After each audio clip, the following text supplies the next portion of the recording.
It has been really hot in Eugene this summer, and we decided to order the Intex 10-foot wide by 30-inch deep above-ground swimming pool.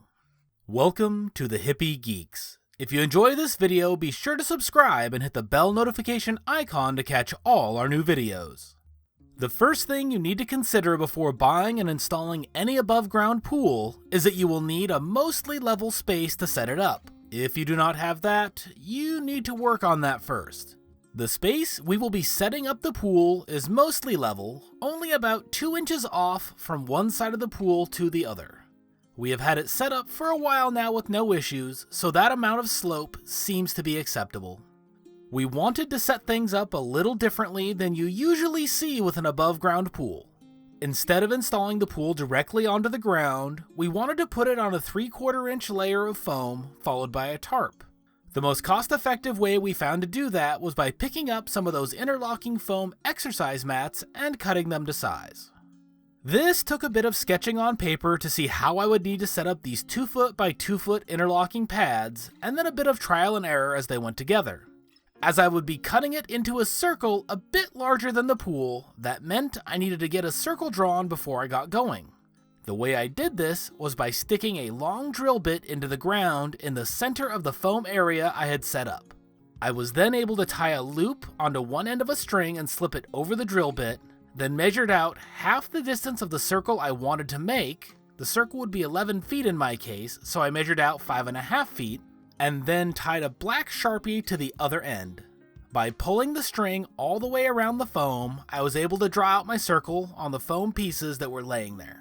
You may notice the missing chunks of foam along the corners, and I would be filling those in with the pieces that were going to be cut from the pieces that were already lying there. Once I had the circle drawn out, it was time to start cutting. At first, I tried using scissors, and that would have taken forever. Instead, I took out my trusty Leatherman and just used the knife blade to cut along the circumference. I worked my way around, cutting and filling in spaces until the entire circle was cut out. At that point, it was time to move the circle to where the pool would be installed and work on the tarp. On the other side of the yard, I laid out the foam circle and centered it where I wanted the pool to go. I then grabbed an old tarp that was still in pretty good shape and stretched it over the foam pads. This would help to keep the sun off of the exposed foam and would also help hold the interlock foam pieces together once the pool was set up on top of it and filled with water. Once I had the tarp stretched out, I set a couple of rocks around the edges to keep it in place, as we had a nice breeze that day. Now it was finally time to install the pool itself. The first thing to do is grab the pool liner and get it unfolded and stretched out where you want it to go. It is going to be a bit of a floppy mess until you get the framework installed, so just do the best you can and stretch it out without tearing the liner. The first pieces of the framework are going to be the top outer ring of the pool. Slide the connectors into the pockets and attach an elbow between them. You will then work your way around the entire pool, sliding them into place and connecting them. They provide little plastic clips to hold it all together, and while I was putting them in as I went, for the last 3 pieces or so, wait to put in the clips until you have the entire circle set in place. This will give you enough wiggle room to fit them all together. If you do not leave that wiggle room, that final elbow is going to be really hard to get in place. Once the last piece is connected, go back and put in all the plastic clips to finish this part of the installation. Now it is time to get the uprights installed. Place the uprights into the elbow, make sure that the plastic loop is on the outside, and place the plastic foot onto the bottom of the upright. Work your way around and do that to each of the legs, making sure that you have the leg between the pool wall and the attached plastic loops. Now that the pool was in place to hold the tarp down, I worked my way around the edges, cutting off the excess tarp. After that, I walked around and centered the pool on the foam circle, then it was time to start filling the pool. When you first start filling the pool, there are going to be a lot of wrinkles in there. When there is around 1 inch of water, you need to make sure to go around the edges and try to pull as many of them taut as you can. Once you have more than 1 inch or 2 of water in there, you won't be able to stretch it out anymore, so be sure to pay attention at this point. Once you have straightened out the bottom as much as you can, it is time to install the hardware for the included pool pump. This particular pool has 2 inlets and 1 outlet.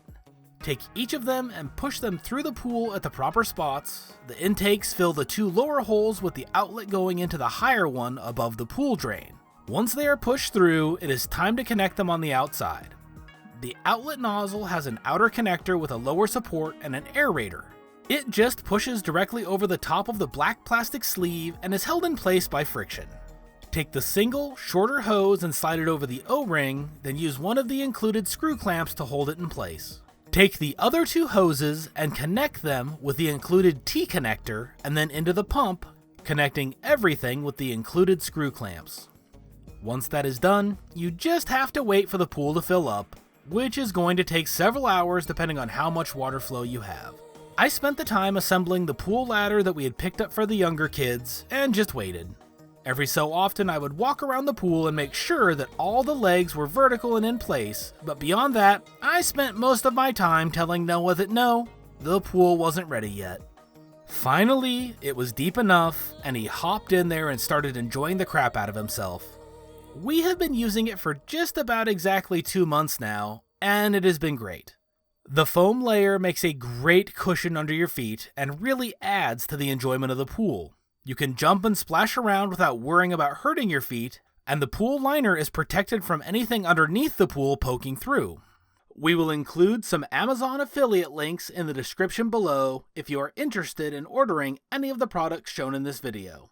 If this is your first time here on the Hippie Geeks, it would be wonderful to have you subscribe. This channel is all about helping you visualize, learn, and create. If you enjoyed this video, give it a like and check out our Patreon page or merch store to support the channel directly. Thanks again, and we will see you on the next one.